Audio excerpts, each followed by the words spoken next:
Hey guys, it's Raythe and Sylvia here this time. Today we really want to talk about the Everdark special editions. And since this is your fault, yes, your fault, I'm going to be interrogating you about how this all came about and what we're doing, because I think a lot of people are going to be confused. I mean, don't we have the hardcovers already? We have 9 of them. And in fact, people have purchased 9 of them. So by the end of this podcast, you too will want me in a basement. There we go. Right. Sylvia. Yeah. Tell the people, other than living in the basement, what do you do for your day job? Who are you? Who am I really beyond the basement? Interesting question. So hi, my name is Sylvia Frost. I run the book Brander. It's amazing that I can do that and work for Raythe from a basement, but here we are. I also have a child. Haven't seen her in years, but that's okay. No, don't worry. We tell her about you. We tell her. We tell me good things. So I have been working with Raythe and for almost 10 years. Yeah. 10 years. I kind of just started doing originally her covers when Cursed released on Amazon. The first time, I think that was the first cover that I did for her, because I'm just still remembering how one of those covers looked like. Oh my God. Like he was having sex with the tiger. And we didn't notice until someone pointed it out. You know, it's really amazing that Raythe has kept me around as long as she has. With all the many funny hijinks I've gotten into, it's amazing that I've avoided the basement for so long. Exactly. So, really, that's the truth of it. That is the truth of it. So yeah, I started doing her covers, and then we revamped the whole website. Yes. And at that point, you were basically, well, you're at my house every day. Why don't you just step into this basement? And so I did.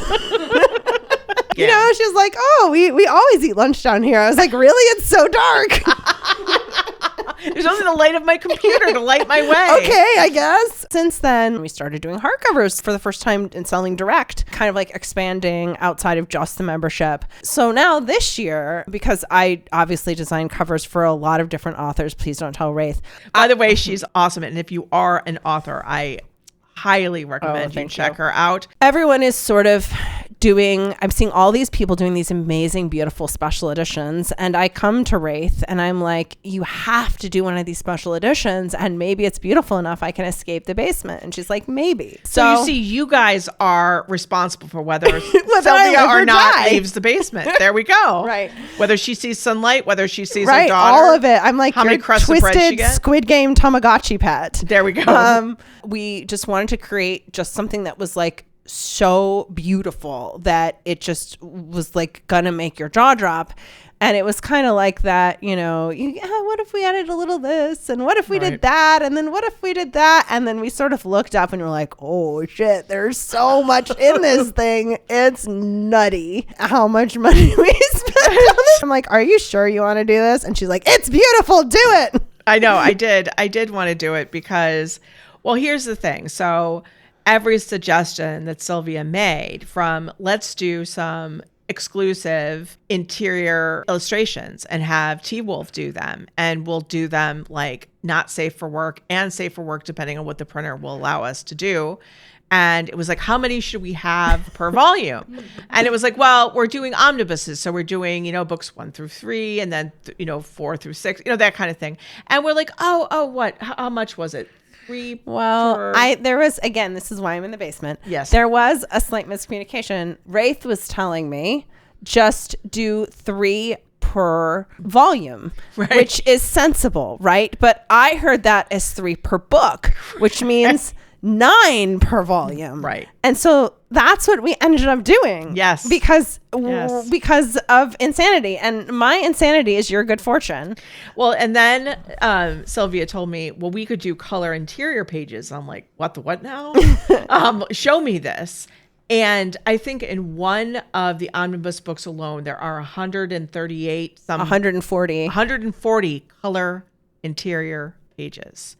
And the work that the book designer did for us, who also works for Chris, Sylvia, and she can do this for you too, is gorgeous. Like I can't even, the roses, the motifs. And then Sylvia's like, well, we don't have to have all these. We could just do, 1 color page per book, yeah. Right? And I'm like, no, no, these all have to be there. They all have to be there. Okay, so we have the interior illustrations. We have the interior color. Yeah. But then you were like, did you know that some people do beautiful illustrations on the interior of the book jackets? Tell us about that. Yeah. So I think what's really special about Raythe and about Raythe and all of it is literally how many different artists you have involved. So there's me, Sylvia, there's T-Wolf, who does all of your manga plus did all the interior illustrations. Then there's Mathia, who is kind of like the heart and soul of the illustrated brand of it. It's like if you see Mathia's work, you know it's Raythe. There's so much to work with. So even the interior stuff that Chris, who is part of the book brander and who we brought on to help with this interior formatting, she was able to take pieces of things that Mathia had already illustrated, which is just so unique because like most authors, you'd have to commission something separately, or it's just such a joy to work with because you just have a visual brand, like so many different assets to pull from, like this just rich. We didn't have to go and commission a bunch of extra illustrations for Matthias because we just already had them just like for funsies. Right. Like the things that people are doing for a special edition, like as the exciting thing, you're like, yeah, that's, that's a Tuesday for me. Like it was just begging to be put in this format. And I'm so excited to show it to you guys. I feel like as members, there's all this stuff that you get to experience digitally all the time, not just the stories, but also just all the artwork and all of this. And to be able to bring that and put that into a physical object that lives in reality, it feels different. It makes it all much more real. I don't know. If you've ever read a bunch of indie authors or whatever, and you're like, I love this thing, but my love doesn't feel as important because I don't have a physical book of it. It's just fan fiction, or it just exists in this small community. Even though it means the world to you. Even though it means everything to you, and you feel almost you denigrate it to yourself in your own head. You're like, oh, I just like this little book. Right, because it's just online. Because it's just online, and it's just MM, and it's just all these things that are just that. I remember feeling that for so long. One of the beautiful things about the indie world is like, it's not just that anymore. It's like as beautiful as a Harry Potter book, or as, A Court of Thorns and Roses, or as all of these things that the mainstream gets to like and enjoy. You know what I mean? It's just as worthy. It's just as important. We spent as much or more time and money to make it just as beautiful for you guys to enjoy. So I think it's been really awesome. I mean, you should see the time, effort, and detail she took to do the sprayed edges on these books, like the cutouts for the roses. Do we do the cutouts actually white, like a white spray, or use the color of the pages? Like that's how much time she took and thoughtfulness she took. I think she adjusted the size of how the word volume is on there.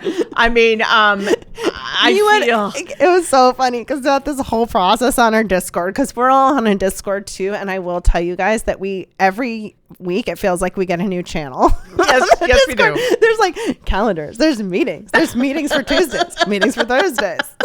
So we have a channel for all of this, and Raythe's like, okay, we're done now. And I'm like, yeah, we're done. And then Chris is like, should I ship it off? And I'm like, but wait. One more thing.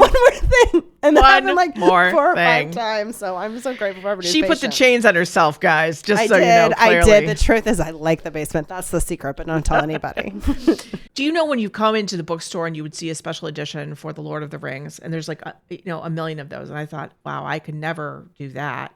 So when Sylvia came to me and said, not only is it possible, we can do it better, I was like, tell me more. I don't care how much money it costs. I want to do this thing, because the Everdark really has put us out there to a whole larger audience than we ever were even before. And it's become a real flagship of Raythe. And I think it deserves that. But I said, if we in fact do something like a special edition, it's got to be fucking special. I hope you enjoyed part 1 of our special edition project reveal. In the next part, we're going to talk about why it's so important to interact, meaning mostly liking, commenting, and subscribing to support content you love. Sylvia has some great insights that anyone who uses social media needs to hear.